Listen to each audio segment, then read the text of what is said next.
terima apa yang diberikan oleh dosen-dosen kami dan layak dan kelak berguna bagi kehidupan kami dan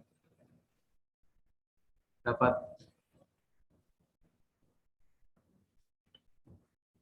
menjadi kekuatan bagi kami untuk mewartakan sabda. Kalau yang kami muliakan Tuhan kini dan sepanjang masa. Amin. Dalam nama Bapa dan Putra dan Roh Kudus. Amin. Terima kasih. Selamat pagi teman-teman semuanya. Selamat bertemu kembali dalam perkuliahan kita yang seperti menjadi kebijakan pemerintah juga universitas kita sampai di pertengahan semester ini kita masih akan melaksanakan perkuliahan online ya. Lalu nanti setelah pertengahan semester kita akan lihat, akan dievaluasi lagi apakah masih harus dengan perkuliahan online ataukah sudah bisa dengan perkuliahan tatap muka.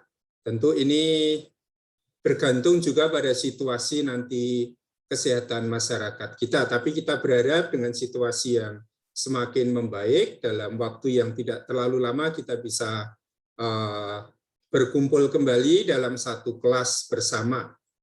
Karena apa? Karena kita akan kuliah apokaliptik dan siapa tahu nanti karena apokaliptik ini datang lalu kita tidak pernah lagi bisa ketemu, Walter itu sudah tambah jadi kuning atau apalah gitu ya. Jadi kita lihat situasinya nanti perkembangannya. Nah, perkuliahan kita ini merupakan perkuliahan teoritis. Ya, saya sendiri baru kali ini mengajar yang namanya apokaliptik.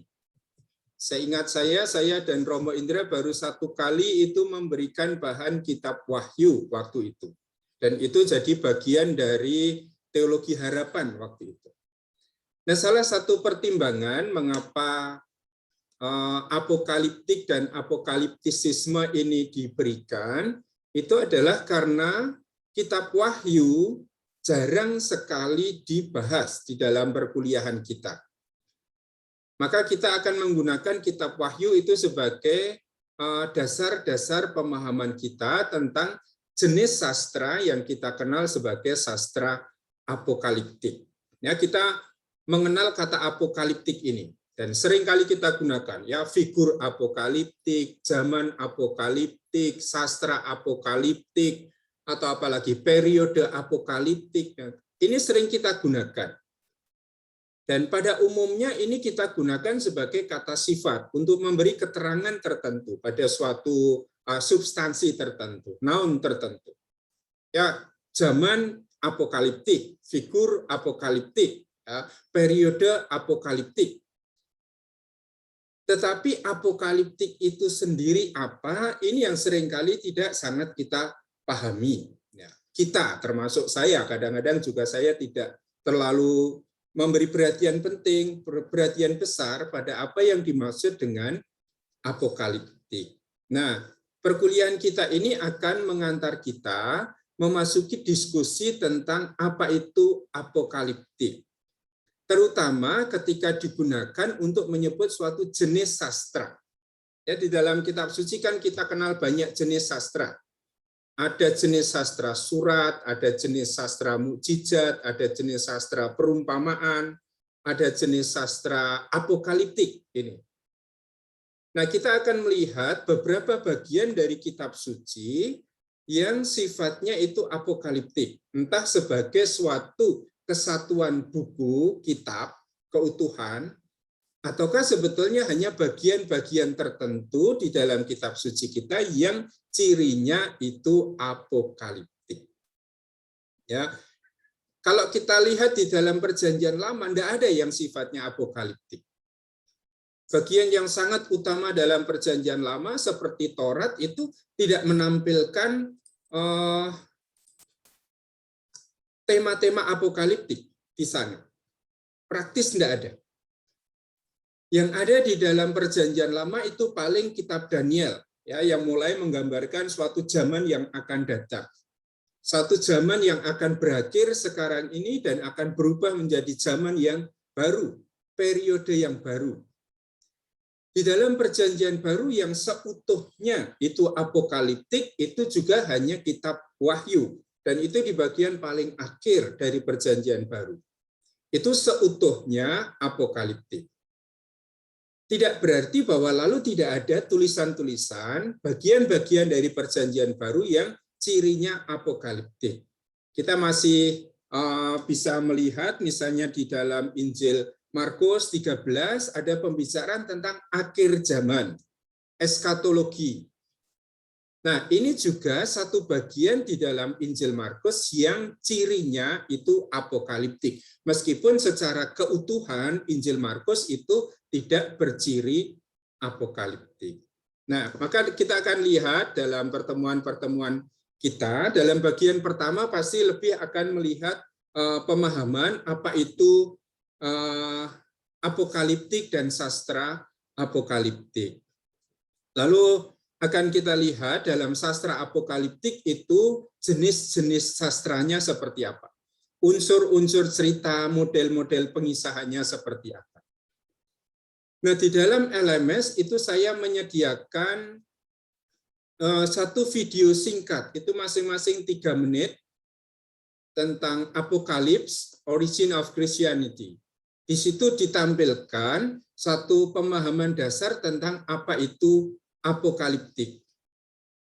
Lalu ciri-ciri sastra apokaliptik itu apa? Maka nanti sesudah perkuliahan ini silahkan 2 video singkat dari YouTube itu dilihat dari Dr. Gail Harper, itu penjelasannya saya kira bagus. Di situ setiap omongannya ada subtitlenya sehingga saya kira tidak akan terlalu sulit untuk diikuti. Bahkan juga sudah ditulis apa yang menjadi pemahaman umum tentang sastra apokaliptik, ciri-cirinya apa, kemudian unsur-unsur yang biasanya ada dalam sastra apokaliptik itu apa. Maka ini bagian yang nanti bisa dicermati dalam LMS yang sudah saya siapkan.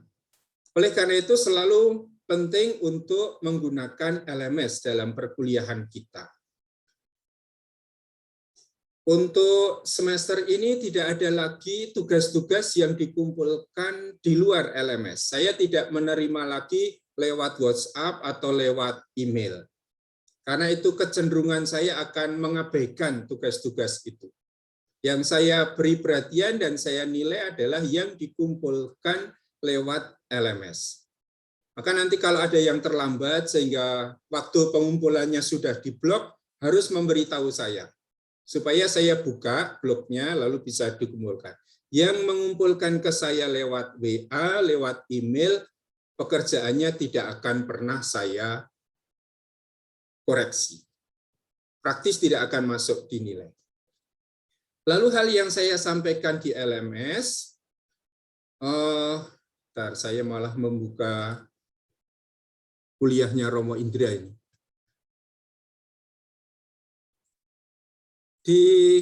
Mulai minggu depan, daftar hadir itu mohon diisi secara online.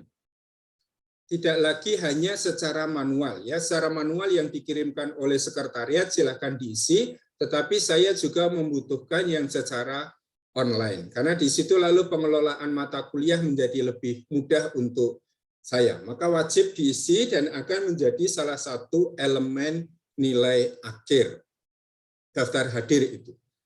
Akan saya beri waktu 2 jam. Maka dari jam 7 sampai jam 9 bisa mengisi daftar hadir itu. Tapi setelah jam 9 pasti tidak bisa mengisi lagi. Ini hanya upaya kita untuk membiasakan diri semakin akrab dengan LMS ini. Bahan-bahan akan saya sampaikan di LMS. Untuk pertemuan kita, ada beberapa bahan yang sudah ada di LMS. Di pengantar umum itu ada 2 video dan 1 teks bahan ajar yang saya tulis. Sehingga 4 halaman itu cukuplah untuk pembahasan kita 2 minggu ini. Kemudian bahan yang dasar itu nanti adalah tentang kitab Wahyu. Karena ini akan menjadi pedoman bagi kita untuk membaca teks-teks apokaliptik itu. Tidak semua bagian dari kitab Wahyu akan kita baca. Yang kita baca hanya kitab Wahyu bab 18 sampai 19. Itu yang menjadi puncak dari kitab Wahyu.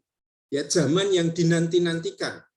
Ya, setelah ada penderitaan, setelah ada 7 cawan, setelah ada 7 pedang, setelah ada 7 malapetaka, lalu puncaknya adalah Yerusalem yang baru yang ada di bab 18-19. Nah, saya kira itu nanti kalau kita baca dengan baik mewakili yang namanya jenis sastra apokaliptik.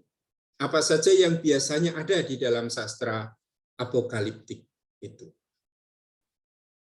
Baru kemudian kita akan lihat beberapa tulisan ekstra biblis ya di luar kitab suci yang menunjukkan ciri-ciri apokaliptik.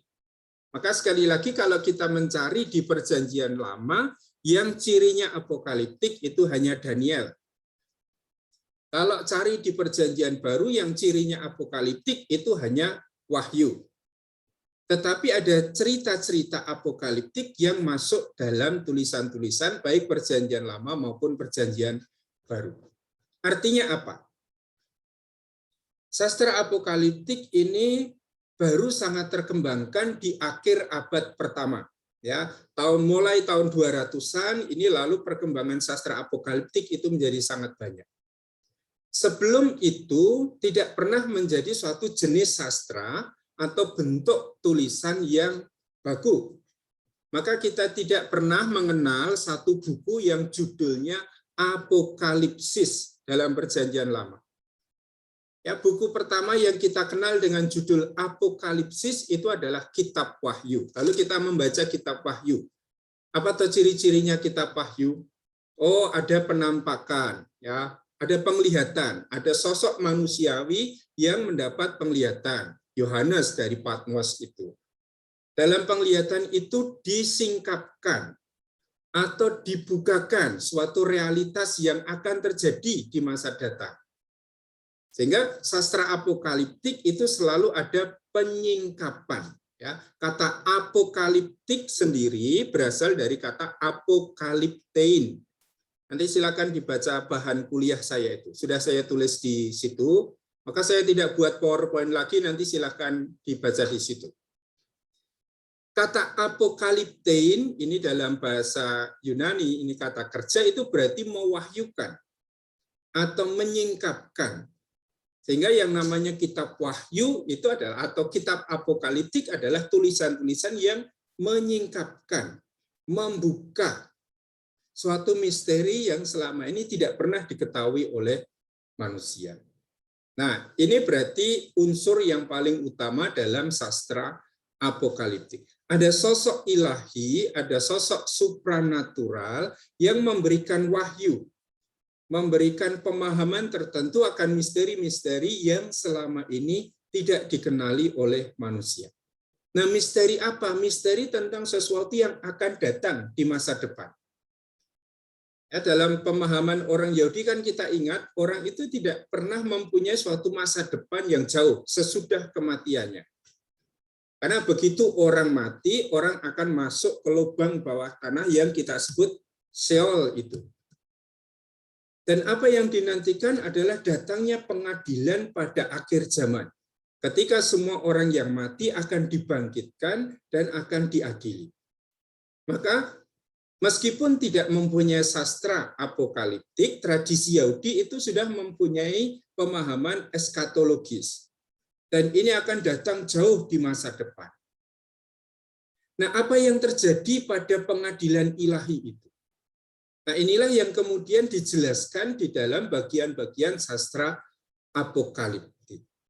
Nah, maka selalu ada pewahyuan dari figur non-manusia, figur supranatural yang membuka misteri-misteri ilahi itu dan disampaikan kepada seorang manusia. Ya, yang melihat suatu penglihatan, suatu vision, suatu pengalaman tertentu. Ini ciri yang pertama. Ciri yang kedua, selalu banyak simbol di dalam sastra apokaliptik itu. Coba nanti kalau kalian membaca kitab Daniel, sekian banyak simbol muncul di situ.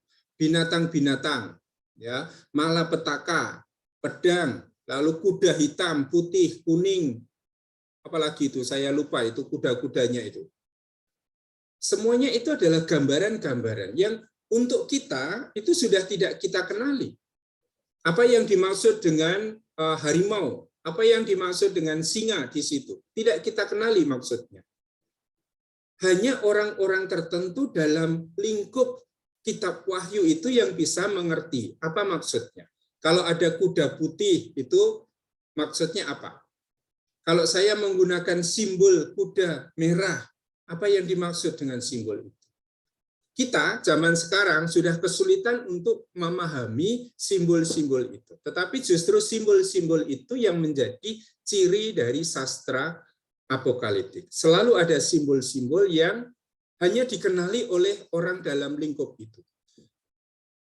Saya kira di kelas metode tafsir atau apa saya pernah menjelaskan salah satu simbol yang hanya dikenali oleh kami yang sekolah di SMP Marganingsih Muntilan waktu itu. Dalam situasi takut pada yang namanya suster kepala sekolah yang galak sekali itu, maka kita membuat kode khusus untuk memberitahu teman-teman bahwa suster kepala sekolah ini datang. Setiap kali ada suster kepala sekolah itu datang, teman yang pertama kali melihat itu lalu akan mengatakan, meong, meong. Untuk kita yang namanya meong itu kucing. Tapi untuk kami zaman itu yang ditindas oleh suster ini, meong, itu adalah suster datang. Maka semua diam. Dan itu adalah simbol yang hanya kami kenal waktu itu. Lihat, sastra apokaliptik itu sebagian besar juga muncul dari lingkungan kaum yang sedang mengalami penindasan. Ingat, Daniel itu adalah orang-orang Yahudi yang waktu itu sedang mengalami penindasan oleh kekuatan Yunani, oleh kekuatan Seleukus itu ya, sesudah Alexander Agung itu. Kitab Wahyu itu juga muncul dari komunitas Yohanes yang waktu itu juga sedang mengalami penganiayaan, penindasan. Orang hanya bisa bicara dengan simbol.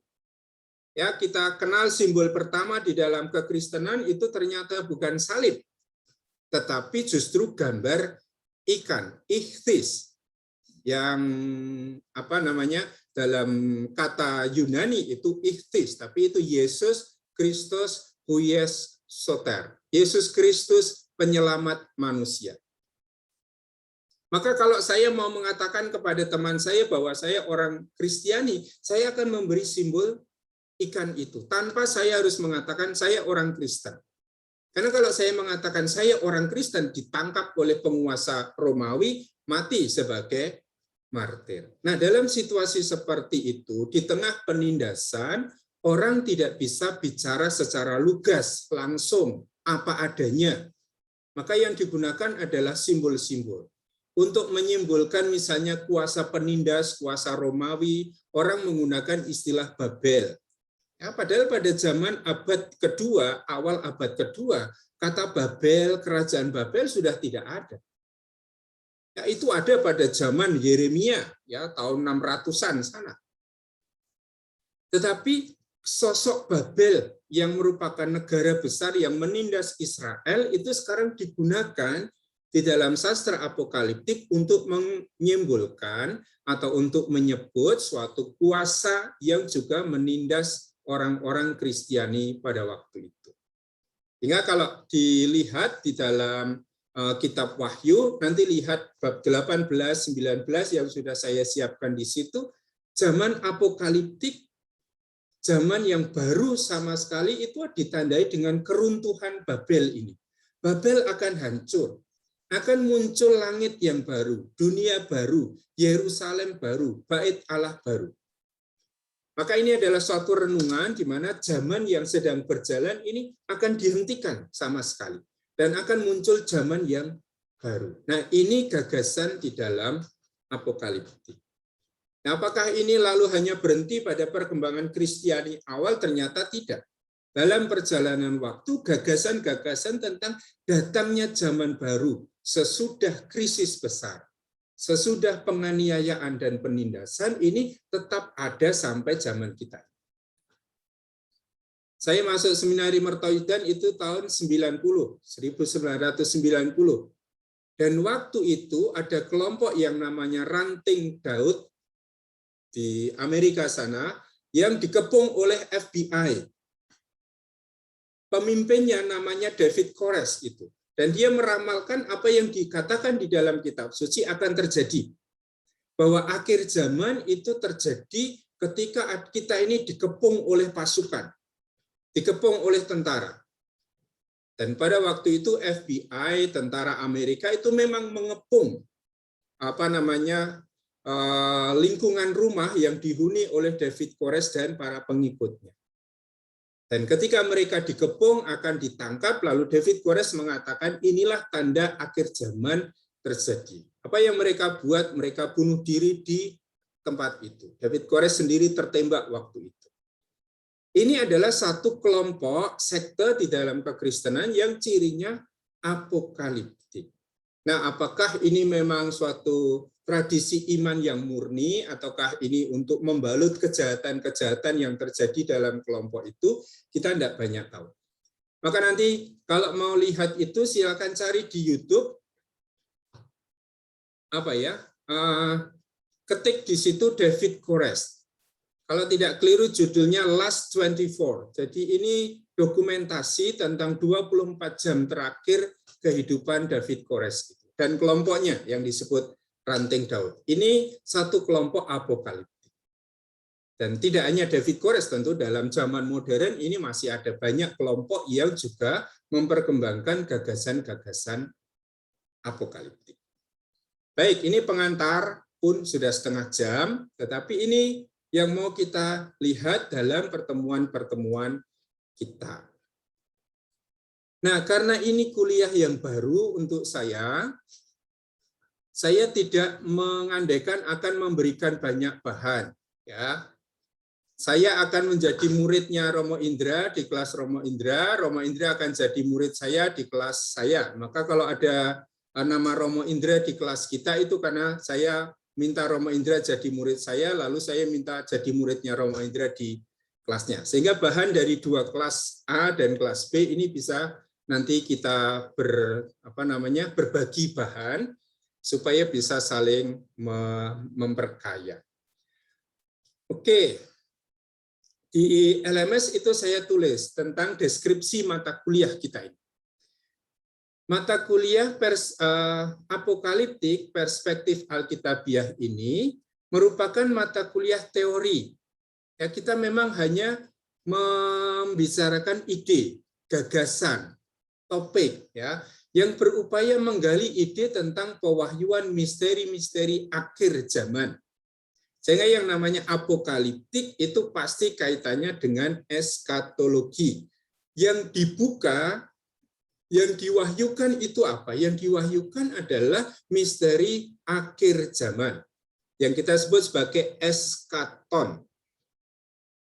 Kita yang pernah mengenal bahasa Yunani, kata dalam bahasa Yunani, eskatos atau eskaton itu adalah terakhir. Maka eskatologi itu adalah pembicaraan tentang hal-hal akhir. Nah, yang namanya apokaliptik itu selalu kaitannya dengan eskatologi. Yang disingkapkan, yang diwahyukan itu adalah misteri akhir zaman ini. Maka di situ kita berupaya untuk menggali ide tentang pewahyuan misteri-misteri akhir zaman sebagaimana tampil di dalam tulisan-tulisan biblis baik Perjanjian Lama maupun Perjanjian Baru. Baik tulisan-tulisan yang sepenuhnya apokaliptik seperti Daniel dalam Perjanjian Lama dan Wahyu di dalam Perjanjian Baru, maupun tulisan-tulisan yang di beberapa bagian itu menyajikan pembahasan apokaliptik. Ya, misalnya apokaliptik di dalam Injil Markus. Mau tidak mau kita akan membaca Markus bab 13. Apokaliptik di dalam tulisan-tulisan Paulus, gagasan-gagasan itu ada misalnya di 1 Tesalonika. Ya, kita baru saja belajar 1 Tesalonika itu pemahamannya. Ya, orang bertanya, bagaimana dengan nasib saudara-saudari kami yang meninggal sebelum kedatangan Kristus, sebelum parusia ini? Apakah kalau nanti Kristus itu datang, lalu saudara-saudara kami yang meninggal itu diselamatkan atau tidak? Ya, lalu Paulus bicara, jangan kamu pikir bahwa kamu akan mendahului mereka. Tapi mereka yang sudah meninggal ini akan dibangkitkan oleh Allah. Dan kita akan bersama-sama dengan mereka itu menuju kepada Allah di langit, ke surga. Ini yang disebut sebagai rapture. Dan salah satu gagasan apokaliptik itu adalah gagasan pengangkatan. Ya, manusia zaman ini, orang-orang terpilih akan diangkat masuk ke dalam kerajaan langit, ya, dalam keselamatan itu. Maka ini yang juga menjadi salah satu ciri nanti dari sastra apokaliptik.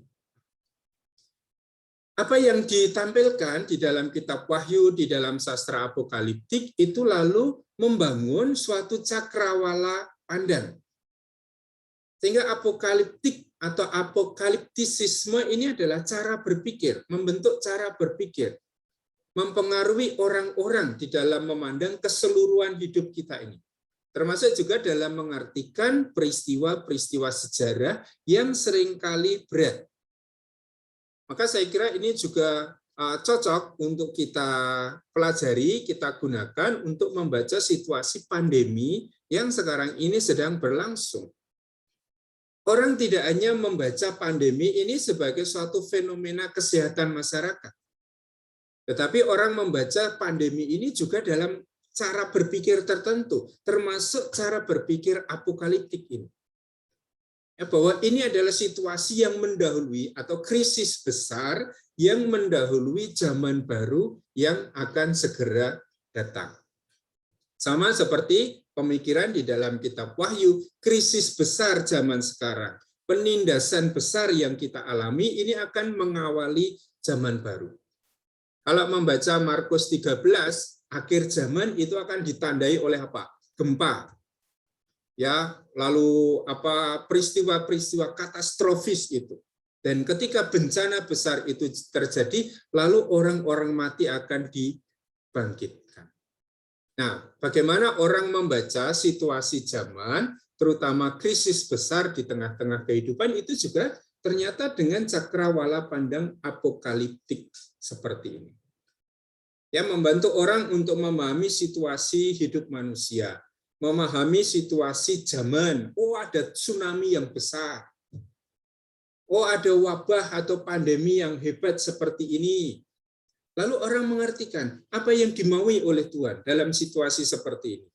Mengapa dia menghukum kita dengan hukuman seperti ini? Kalau di dalam kitab Wahyu kan kita lihat ada orang-orang yang membasuh jubahnya di dalam darah anak domba. Dan jubahnya itu lalu menjadi berkilau. Dan mereka itu di dahinya itu sudah punya stempel, punya cap anak domba. Dan siapa mereka itu ketika ditanya oleh orang yang melihat, siapa sebetulnya mereka itu? Dan mereka adalah orang-orang yang sudah menyatukan diri di dalam kemartiran Kristus, maka dilambangkan dengan membasuh jubahnya di dalam darah anak domba. Dan mereka inilah yang pada akhirnya akan mengalami zaman keselamatan. Orang yang bertahan di dalam krisis besar inilah yang pada akhirnya akan selamat. Nah, maka kita juga mengenal pola itu misalnya dalam kitab Makabe. Siapa yang akan diselamatkan bukan orang yang menyimpang dari tradisi Yahudi dan mengikuti orang Yunani. Tetapi yang diselamatkan adalah orang-orang Yahudi yang tetap berpegang pada tradisi Yahudi meskipun ditindas, meskipun dianiaya, meskipun harus mengalami kematian. Karena setelah kematian mereka itu akan mengalami kehidupan. Ini cara berpikir apokaliptik yang cukup banyak kita jumpai di dalam sastra apokaliptik. Maka di sana saya tulis apokaliptik ini membangun suatu cakrawala pandang yang mempengaruhi orang-orang untuk memandang kehidupan keseluruhan kosmos. Tidak hanya kehidupan pada zaman ini, tetapi juga kehidupan pada zaman yang akan datang. Ya, juga dalam kelangsungan hidup saat Allah berdiri sebagai hakim yang adil untuk semua orang. Ya, bahwa pada akhirnya semua orang itu akan berhadapan dengan Allah sang hakim itu, yang akan menghakimi mereka. Nah, orang-orang terpilih yang menunjukkan kesetiaan dari akhir, pada akhirnya akan masuk dalam keselamatan. Maka zaman apokaliptik itu maksudnya adalah zaman keselamatan. Sementara orang-orang yang dalam situasi krisis ini tidak bertahan, dia akan masuk ke tempat kematian kekal yang kita sebut sebagai Gehenna, atau kita menyebutnya sebagai neraka jahanam. Itu kan maksudnya juga neraka, artinya tempat kematian yang paling dasar. Ini bagian pertama yang nanti kita lihat, dan di LMS bisa dibuka itu. Maka sekarang saya ingin mengajak teman-teman untuk melihat bersama-sama di sini.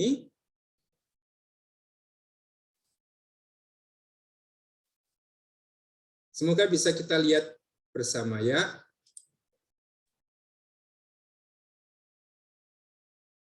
Video yang tadi saya sebut, Apocalypse Part 1, Origin of Christianity dari Dr. Kel Harper ini. Ini penjelasan tentang apa itu apokaliptik, apa itu apokaliptisisme. Maka ada dua video yang bisa kita lihat.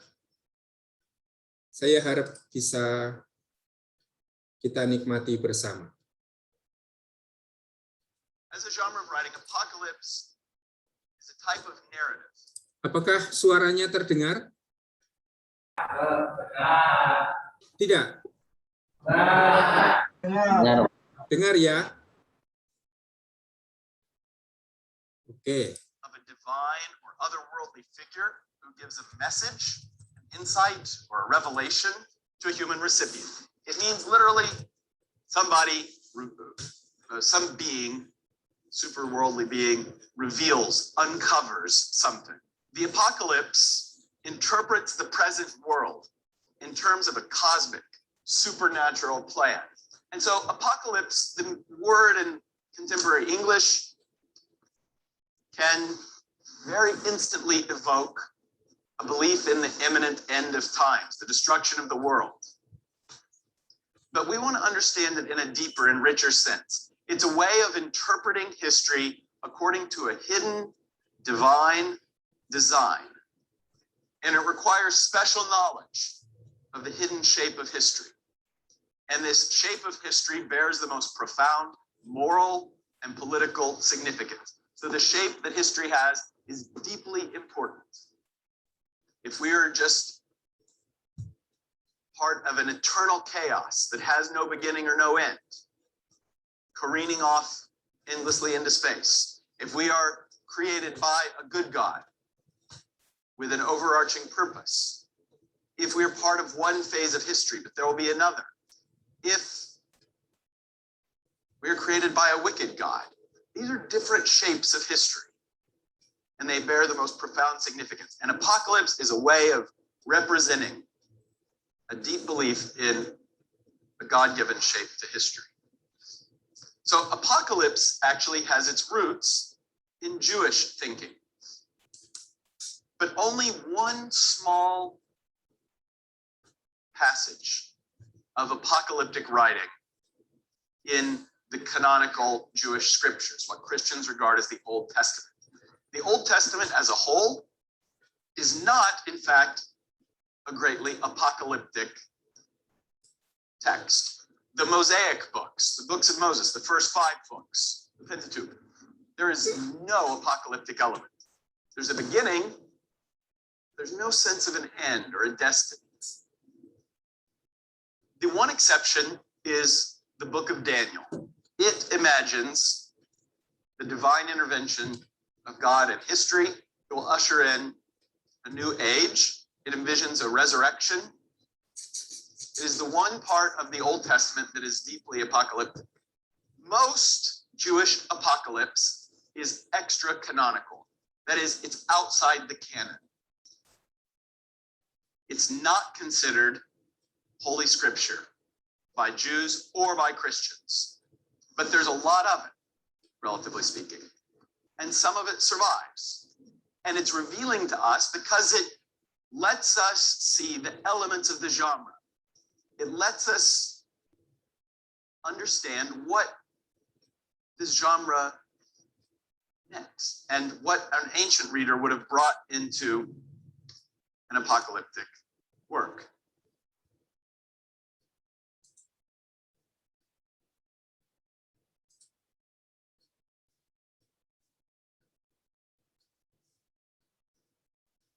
There are highly repetitive elements that occur across the genre in a range of apocalyptic texts. Some special means of attaining knowledge, whether it's a vision, a dream, an angel, a holy book, a speaking bush. There is the transmission and often the suppression of knowledge. It requires a special unveiling to those whom knowledge is given, but often it refers to further secret parts of knowledge that are withheld. And so in the very important Jewish apocalyptic work known as 4th Ezra, which I've asked you to read little passages of some of these, you'll read these words, you shall publish openly, but these other words keep secret. One of the core elements of apocalyptic writing is the division of time. Think of how profound a concept that is. Apocalypse says that truly to understand history, you must understand the divisions of time. So again, in 4th Ezra, you'll read, the world has lost its youth, but the times began to wax old. So the age of time advances. The Most High God has made not one age, but 2 ages. The divisions of time. Number symbolism, numerology, is a strong current in apocalyptic writing. Numbers like 4 and 7 recur, symbolic, related to special knowledge. Apocalyptic writing is inherently allegorical. It often says one thing to mean another. That's what allegory means. Saying one thing to mean another. And quite often in apocalyptic writing, political and spiritual figures are given allegorical representation, especially with animals. Apocalyptic writing is often utopian. What is utopia? A perfect place, okay? Apocalyptic writing often believes that there is a perfect time, a perfect age, a perfect place somewhere on the horizons of the future. An age of peace, an age of righteousness, an age of plenty, a place where there will be no tears. You'll read, the earth shall yield forth its fruit 10,000-fold. Have you ever read that? What does that mean? Farmers are people, they work really hard, you know that? And they have to dig up in the dirt and they plant seeds. And for every seed, it means that there'll be 10,000 that come forth, right? There'll be a place where you have no labor,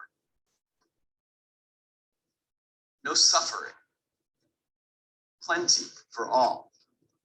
The basic problems of human existence, the problem of suffering, the problem of labor, the problem of pain will cease to exist. Divine judgment is a recurrent element of apocalyptic writing. The true structure of history means that the wicked in this age will be punished in the next. Apocalypse is a way of seeing this world as transitory, as not the true world. It believes in another world in which there will be divine justice.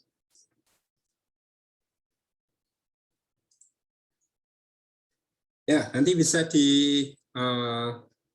lihat kembali. Saya kira ini penjelasan dari Cal Harper yang menurut saya bagus karena menunjukkan pemahaman pokok tentang apa yang kita sebut sebagai apokaliptik itu.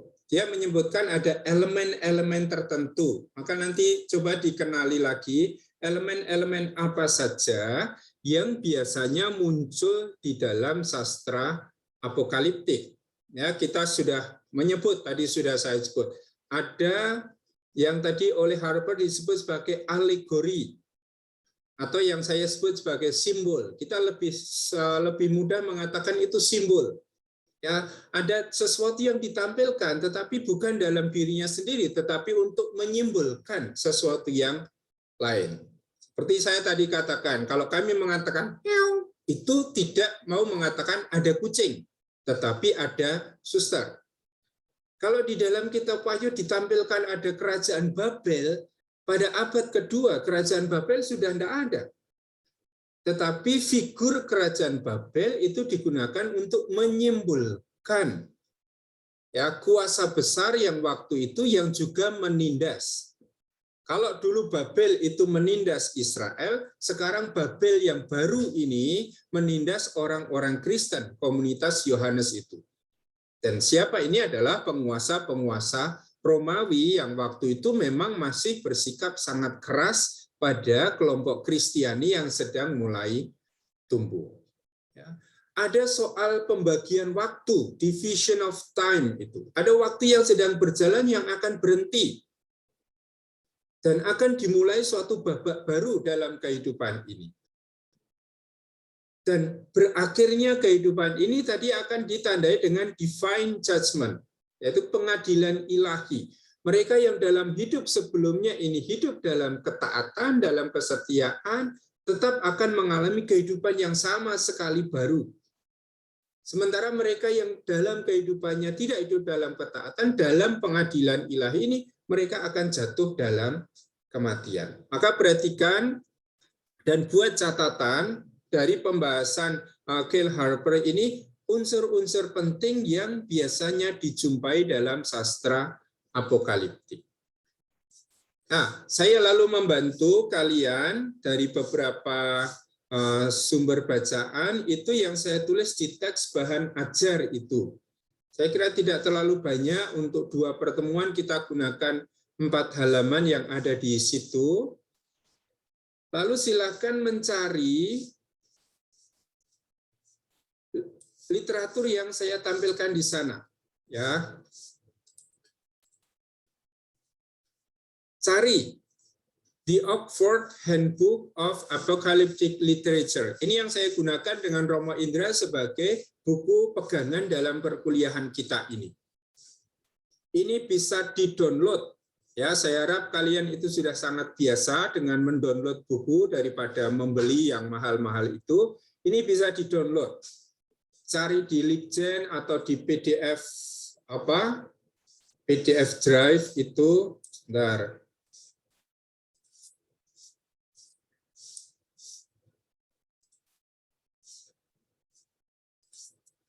Ada enggak ya? Ada.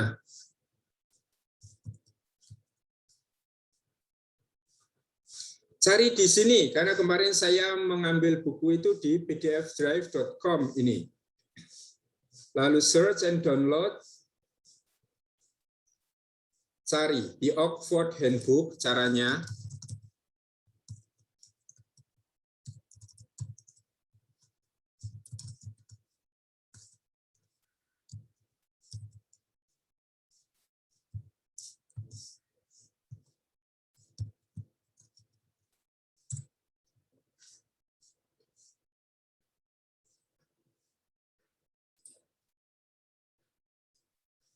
Ya, maka akan ketemu buku ini.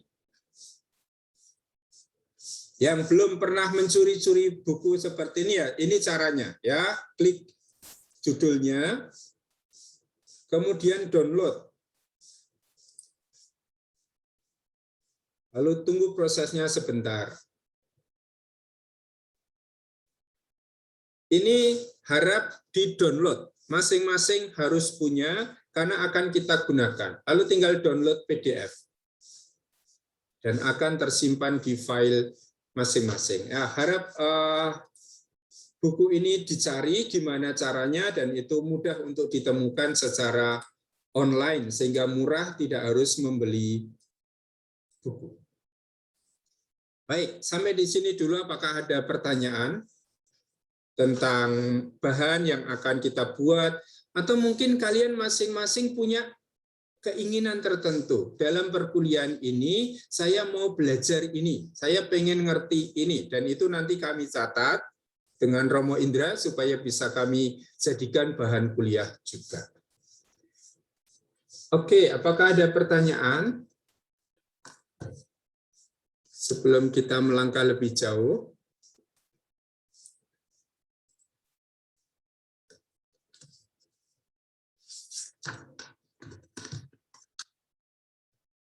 ST, silakan.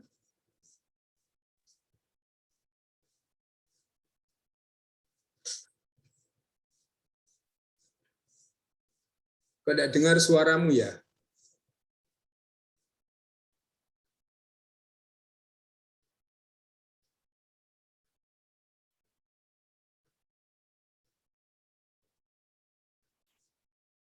Saya tidak dengar suaramu, Bram.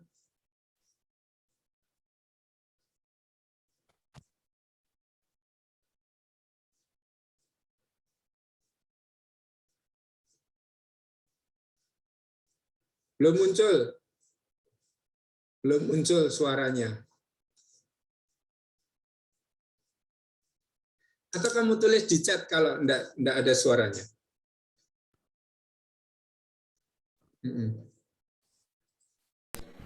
Ya, cek sudah Mas Romo. Sudah, ya. Ya, harus dicabut soundnya dulu, agak bermasalah kami. Maklum, komputer bersama. Ada beberapa hal yang ingin saya tanyakan Romo. Yang pertama tentang teknis dulu. Tadi sudah Romo Eko jelaskan tentang perkuliahan kita akan ada presensi online begitu. Kalau boleh mohon ada kelonggaran lagi Romo, karena kami kan masuk setengah 8 lalu jam 9 selesai, walaupun jam 7 sudah bisa isi presensi, tapi kan kami habis misa lalu sarapan lalu agaknya terburu-buru. Kalau boleh ada sedikit kelonggaran di situ, jadi supaya yang offline juga tetap bisa tanda tangan, tapi yang online juga bisa mengikuti, jadi sama-sama enak gitu. Lalu yang kedua yang ingin saya tanyakan adalah tentang materinya barusan Romo. Semalam itu saya sudah nonton video dua-duanya, dan terkait dengan apokaliptik ini cukup menarik bagi saya, karena begini, yang ingin saya tanyakan adalah apokaliptik itu di video itu kan diceritakan tentang ini merupakan salah satu genre dari sastra begitu, dengan beberapa elemen-elemennya. Nah, yang ingin saya tanyakan adalah apakah sebelumnya dan apokaliptik ini dan eskatologi itu kan berkaitan erat begitu. Nah, yang ingin saya tanyakan adalah apakah sebuah sastra, apalagi cerita-cerita yang ada di kitab suci itu, bagaimana kita bisa mengatakan apokaliptik? Apakah harus memenuhi elemen-elemen tadi, atau apakah satu elemen saja itu lalu bisa dikatakan apokaliptik? Contohnya, misalnya tadi di awal kan diceritakan itu salah satu cirinya itu ada transmitting knowledge by the superhuman being, ada transmisi pengetahuan. Nah, bayangan saya itu kan seperti pewahyuan, misalnya Musa yang diwahyui oleh Allah dalam bentuk semak yang menyala, itu kan ada sebuah penyampaian pengetahuan yang di luar kemampuan manusia. Maksudnya manusia kan tidak bisa tahu Allah. Nah, di situ ada pemberian pengetahuan di situ. Juga misalnya tentang kalau kita perjanjian baru ada Maria yang menerima kabar sukacita misalnya. Itu kan ada Maria yang menerima wahyu, yang menerima pengetahuan akan apa yang terjadi kepadanya. Nah, tapi memang kalau kita lihat cerita-cerita itu tidak memiliki elemen yang komplit. Seperti misalnya pembagian waktu yang jelas akan adanya yang di masa depan, lalu tentang tadi adanya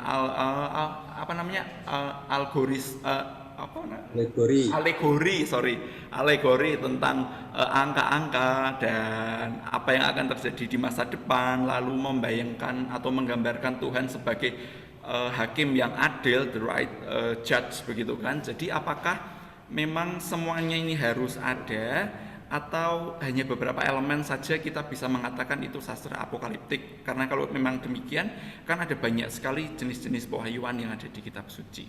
Iya. Itu saja Romo, terima kasih. Ya, oke, terima kasih. Ya, tentang teknis presensi online bisa kita perpanjang sampai 9.30. Karena kita akan mengakhiri perkuliahan itu pasti sebelum jam 9, sehingga masih ada waktu 30 menit berikutnya untuk presensi. Lalu tentang genre, tentang jenis sastra. Ya, jenis sastra itu tidak bisa dikenali hanya dari satu elemen, tetapi pasti dari beberapa elemen yang biasanya muncul di situ. Kita pernah menyebut misalnya sastra perjumpaan di sumur. Ada Musa, ada Yesus, ada Yakub. Selalu ada seorang wanita di sumur. Datang laki-laki. Maka ini unsur kedua. Bercakap-cakap. Wanita itu pulang ke rumahnya, ketemu bapaknya. Ini unsur ketiga. Lalu cerita pada bapaknya, Pak, saya ketemu dengan seorang laki-laki di sumur tadi yang membantu saya melindungi dari penjahat misalnya, dalam kasus Sipora. Lalu bapaknya akan tanya, gimana sekarang? Oh, masih di sumur. Lalu laki-laki itu akan dipanggil ketemu dengan bapaknya. Akhir dari cerita itu pasti adalah perkawinan. Ya, wanita dan laki-laki itu pada akhirnya menjadi suami istri. Maka kita hanya bisa mengatakan ini jenis sastra perjumpaan di sumur kalau ada elemen-elemen itu. Kalau hanya ada wanita dan laki-laki ketemu di sumur, tidak lalu menikah, lah ini tidak bisa disebut sebagai sastra itu. Maka orang bisa bertanya, kenapa di dalam Yohanes 4, Yesus tidak menikah dengan wanita Samaria itu? Kalau ini adalah jenis sastra perjumpaan di sumur. Jenis sastra mukjizat, selalu ada orang sakit. Unsur yang lain, memohon bantuan dari Yesus. Lalu Yesus memberi bantuan, dan akhirnya orang itu sembuh. Dan bagian terakhir adalah pewartaan tentang Yesus. Nama Yesus itu diwartakan dan menjadi terkenal. Maka sebisa mungkin kelima unsur ini ada. Demikian juga di dalam sastra apokaliptik. Ya, pewahyuan itu hanya menjadi salah satu unsur dari sastra apokaliptik. Maka pewahyuan kepada Maria itu tidak bisa disebut sebagai sastra apokaliptik. Kepada para nabi pun pada zaman itu ada pewahyuan. Tetapi yang diwahyukan adalah apa yang akan terjadi sekarang ini. Sementara apokaliptik itu kaitannya dengan the end of time, the end of the history. Jadi akhir zaman, akhir sejarah kita. Yang disingkap itu apa toh? Yang diwahyukan itu apa toh? Ini adalah peristiwa akhir zaman. Yang bagi manusia itu tertutup, tidak kelihatan. Di belakang saya itu ada korden kan, kalian tidak tahu apa yang ada di situ. Kalau dari depan itu tampaknya rapi dan bagus. Tapi kalau itu saya singkapkan, inilah yang namanya wahyu. Sesuatu yang tidak kelihatan di belakang sana, saya buka. Dan hanya karena dibuka oleh figur ilahi, itulah lalu manusia ngerti apa yang ada di belakang sana itu. Ada buku, ada masker, ada album zaman saya seminari, zaman penuh kenangan itu ada di situ. Karena dibuka oleh figur supranatural, saya tahu apa yang akan terjadi nanti. Ya, maka eskatologi itu merupakan bagian dari sastra apokaliptik. Yang dibuka, yang disingkapkan adalah misteri tentang zaman yang akan datang.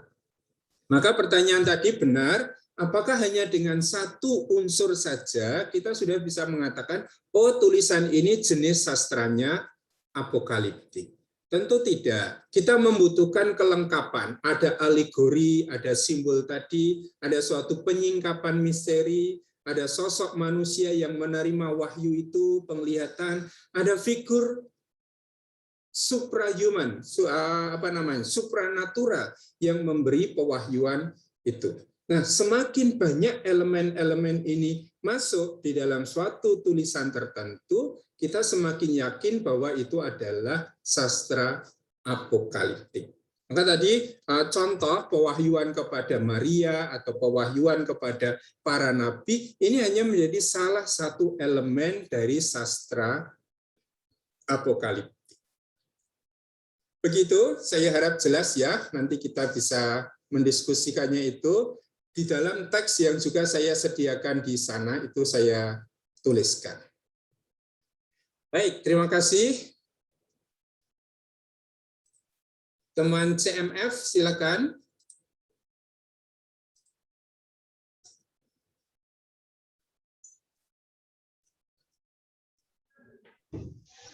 Terima kasih Romo, dari saya Romo. Ya.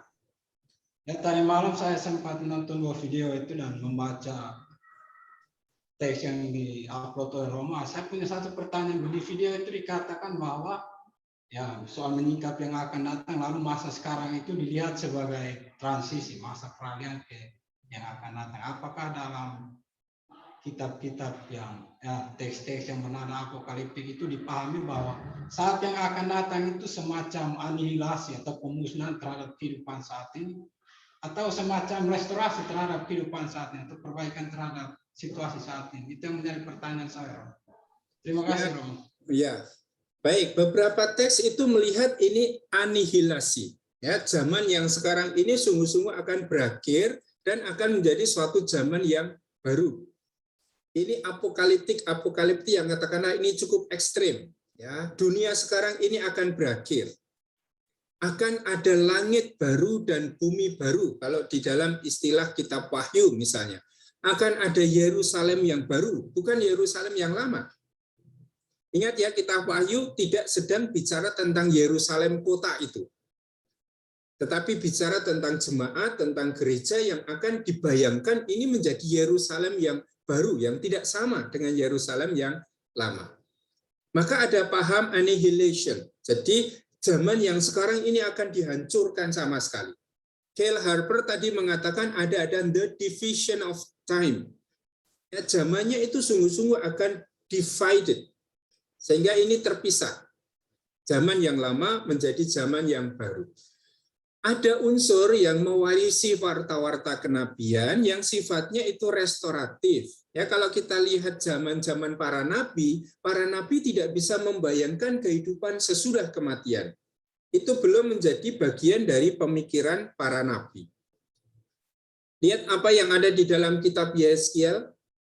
Ya, ketika Yeskiel itu mendapat suatu vision, mendapat suatu penampakan. Yang dia lihat adalah tulang-tulang kering yang berserakan di padang gurun itu. Tetapi dalam penglihatan itu dia melihat tulang-tulang itu menjadi satu, menjadi kerangka. Lalu Allah memberi daging, Allah memberi kulit, Allah mengembuskan nafas, dan dia menjadi manusia baru. Dan itu adalah gambaran tentang Israel yang akan dipulihkan, direstorasi oleh Allah. Maka pada zaman kitab kenabian, Yeskiel, Yesaya tahun 600-an sebelum Masehi, belum ada suatu gambaran masa yang akan datang. Kehidupan sesudah kematian belum menjadi bagian dari pemikiran mereka. Yang ada adalah pemulihan. Nah, gagasan-gagasan apokaliptik yang lebih bersifat restoratif ini pun ada. Tidak akan ada zaman yang sama sekali baru, tetapi zaman yang diperbarui. Zaman yang dipulihkan. Maka dua unsur ini bisa kita lihat di dalam beberapa teks apokaliptik yang nanti bisa kita lihat. Tapi simbol-simbol ada kebaruan di dalam sejarah, di dalam dunia itu selalu menjadi unsur yang muncul di dalam teks-teks apokaliptik. Begitu, Frater? Ya, nanti jalur apokaliptik yang sifatnya restoratif atau yang sifatnya ini pemusnahan itu akan kita lihat dalam perjalanan mendatang ketika kita sudah membaca teksnya. Ya, apakah itu kitab Enoch, apakah itu kitab Wahyu, apakah itu kitab Daniel.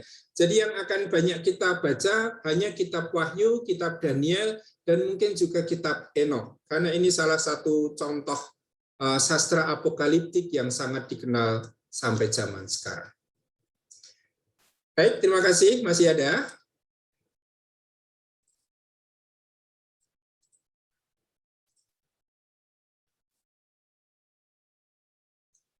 Jelas, untuk suster-suster juga jelas.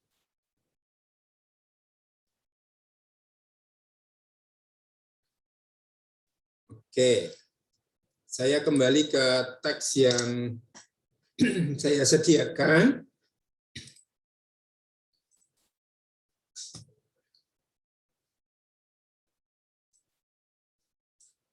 Nah, tentang buku tadi silakan ini digunakan atau nanti saya sediakan di LMS juga masih oke. Tapi kalau saya tidak yakin bisa saya masukkan LMS atau tidak, karena maksimal filenya 50 MB kayaknya. Ya, jadi nanti kalau saya tidak bisa memasukkan buku ini ke LMS, silakan kalian cari sendiri buku ini, download sendiri dengan cara yang biasanya kalian buat. Baik, pelan-pelan saya akan membaca yang saya berikan, 10-20 menit. Nah, sejumlah tulisan dalam tradisi Yahudi maupun Kristen dikelompokkan. Ya, siapa yang mengelompokkan? Kita, pembaca zaman ini, bukan pengarangnya. Ya, jadi ini perlu dipahami. Tidak ada orang yang secara sadar waktu itu mengatakan, saya mau menulis sebuah tulisan apokaliptik. Yang memberi nama apokaliptik itu adalah pembaca zaman sekarang, ya, para peneliti zaman sekarang. Nah, beberapa tulisan dalam tradisi Yahudi dan Kristen dikelompokkan sebagai tulisan-tulisan apokaliptik. Dan istilah ini sebetulnya merupakan istilah yang baru, yang tidak digunakan dalam tradisi biblis waktu itu. Tidak digunakan di dalam tradisi Perjanjian Lama. Tadi saya mengatakan tidak satu pun tulisan di dalam Perjanjian Lama itu menggunakan judul apokalipsis, ya, atau apokaliptik, itu tidak pernah digunakan. Baru kitab Wahyu yang ditulis di akhir abad pertama dan awal abad kedua menggunakan kata apokalipsis sebagai judulnya. Sehingga kalau kita membaca kitab Wahyu dalam bahasa aslinya, dalam bahasa Yunani, judulnya adalah apokalipsis ini. Dan ini berakar pada kata kerja apokaliptein, yang maksudnya tadi adalah menyingkapkan. Sesuatu yang semula tertutup itu sekarang disingkap, dibuka. Kata bendanya itu apokalipsis atau apokalips. Dan ini seringkali digunakan bersama-sama.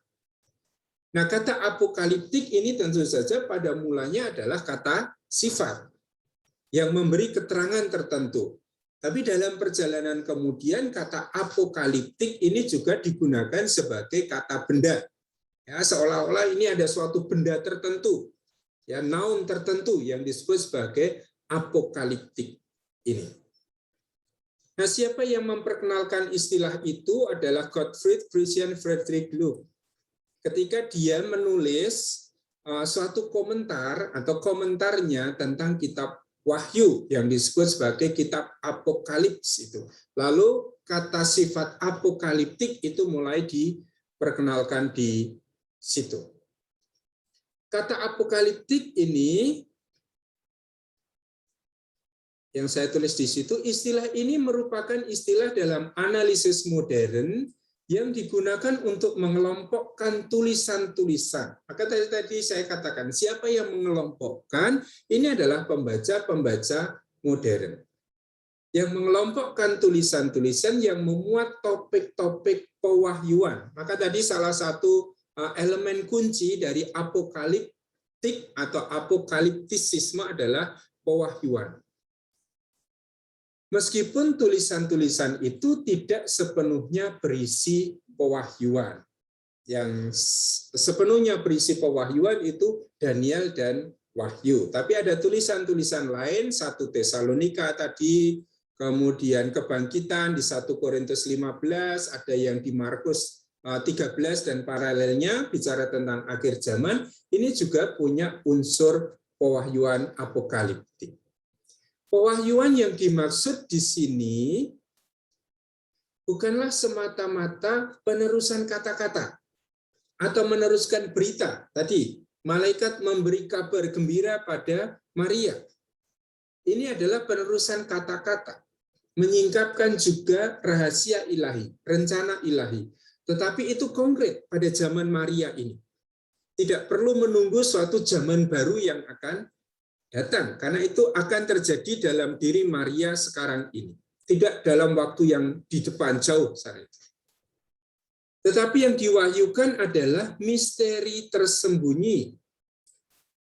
Dan siapa yang mewahyukan adalah figur supranatural yang diberikan kepada seorang manusia. Dan biasanya manusianya ini akan dibawa ke alam supranatural itu untuk mengalami figur ilahi itu. Coba baca awal kitab Wahyu, ya, apa yang terjadi dengan Yohanes dari Patmos itu. Dia dibawa untuk masuk di dalam suatu penglihatan ilahi di sana. Lalu ada pewahyuan-pewahyuan itu. John J. Collins menyebut bahwa sedari awal tidaklah sangat jelas apakah istilah apokaliptik ini digunakan untuk menyebut suatu jenis sastra, literary genre, ataukah suatu jenis teologi. Tetapi kita akan menggunakan di dalam perkuliahan kita apokaliptik itu untuk menyebut suatu jenis sastra tertentu. Ya, kalau nanti berkali-kali kalian akan menemukan kata genre, itu artinya jenis sastra, literary genre, jenis sastra atau bentuk sastra seperti kita kenal dalam perkuliahan kita. Dalam penggunaannya, kata apokaliptik ini sering digunakan untuk menunjuk tulisan-tulisan yang memiliki kemiripan dengan kitab Wahyu. Maka hal pertama yang akan kita bahas minggu depan adalah kitab Wahyu. Disebut apokaliptik itu karena apa? Karena mirip dengan kitab Apokalipsis, mirip dengan kitab Wahyu. Oh, kitab Wahyu punya tadi simbol-simbol. Oh, tulisan-tulisan ini punya simbol. Kitab Wahyu punya suatu vision tentang realitas supranatural tadi. Oh, tulisan ini juga punya. Oh, ini ada zaman yang baru di dalam kitab Wahyu. Oh, tulisan ini juga punya cerita tentang zaman yang baru. Maka tulisan yang punya elemen sastra yang sama lalu dikelompokkan menjadi kelompok apokaliptik. Artinya apa? Mirip kitab Wahyu. Jadi kalau kitab Wahyu itu punya ini, tulisan itu punya ini, lalu unsur-unsurnya itu dibandingkan. Nah, lalu muncul banyak tulisan yang kemudian dikelompokkan dalam kitab Wahyu. Beberapa kemiripan yang mungkin muncul antara lain. Tadi ini Kyle Harper juga menyebut ini, penderitaan di dunia. Maka tulisan-tulisan apokaliptik itu juga bercerita tentang krisis besar, penderitaan-penderitaan yang terjadi di dunia ini. Selain penderitaan, lalu ada penglihatan surgawi. Ya, ada vision tadi. Ada figur surgawi yang memberikan wahyu. Ada gambaran tentang pengadilan surgawi. Ada gambaran tentang pembalikan situasi dunia ini. Entah istilahnya itu annihilation atau restoration, ini tergantung pada kitab itu masing-masing. Ada kebangkitan mereka yang benar dan kematian kekal bagi mereka yang dihukum. Ini unsur-unsur yang biasanya ada. Apakah harus ada semuanya? Tentu tidak. Kadang-kadang ada bagian tertentu yang ada di dalam tulisan ini, tapi tidak ada di bagian yang lain. Misalnya pengadilan ilahi itu. Tidak semua tulisan apokaliptik itu mencantumkan bagian itu. Oke, ini yang saya sampaikan untuk hari ini. Silakan teman-teman yang belum sempat membaca apa yang saya berikan sebagai pengantar ini dibaca dalam kesempatan ini, mau sendiri-sendiri atau mau bersama-sama silakan. Dan kita akan bertemu kembali nanti hari Rabu yang akan datang untuk masuk pada kitab Wahyu. Ya, saya akan mengulang sedikit beberapa hal yang ada di sini dengan PowerPoint. Kemudian nanti Rabu kita membahas mulai dengan kitab Wahyu, terutama Wahyu 18 sampai Wahyu 19. Semoga apa yang ada di kitab Wahyu 18, 19 itu menjadi pola. Apa tuh yang disebut sastra apokaliptik itu? Apa unsur-unsurnya? Dan nanti bisa kita gunakan untuk membaca Daniel, membaca Enoch, membaca sastra apokaliptik yang lain. Sehingga coba dari penjelasan Kyle Harper tadi, juga dari teks saya ini, masing-masing mencoba merumuskan apa sebetulnya yang dimaksud dengan sastra apokaliptik. Apa elemen-elemen cerita yang biasanya muncul di dalam sastra apokaliptik itu. Dan kalau ini sudah ditemukan, lalu ini menjadi dasar bagi kita untuk perkuliahan-perkuliahan kita yang akan datang. Maka saya akan mengusahakan selalu menyediakan bahan sebelum perkuliahan yang bisa dibaca, sehingga perkuliahan kita tidak akan satu arah saja dari saya, tetapi nanti lebih bisa untuk dialog, komunikasi bersama, saling menyumbangkan gagasan dalam pertemuan kita. Oh ya, sebelum lupa sekalian tadi usulnya,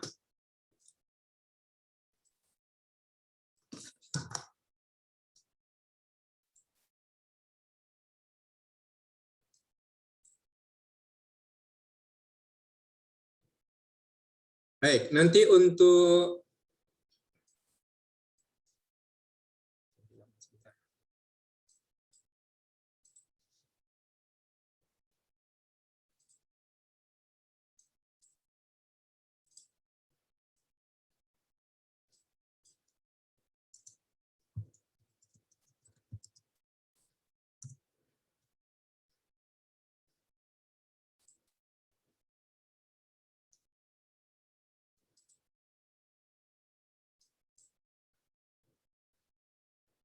jadi dari jam 7 sampai 9.30.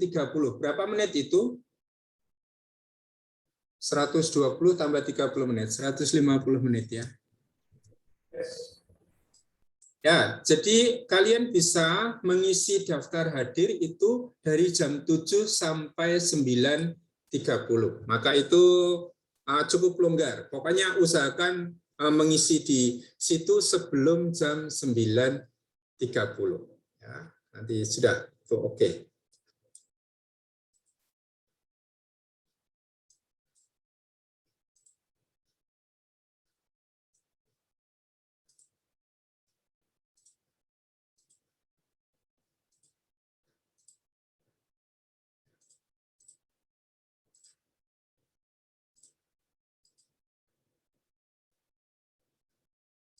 Ya, baik. Jadi untuk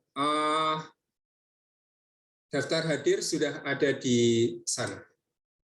Bisa diisi sambil Anda mencermati bahan yang sudah ada. Jadi mulai hari ini silakan daftar hadir ini diisi. Baik, terima kasih untuk pertemuan kita pagi hari ini. Kita akan bertemu kembali hari Rabu yang akan datang. Mari kita akhiri dengan tanda kemenangan Kristus. Dalam nama Bapa dan Putra dan Roh Kudus. Amin. Terima kasih. Sampai bertemu kembali hari Rabu. Terima kasih banyak. Terima kasih, Romo. Terima kasih. Saya akhiri pertemuan kita.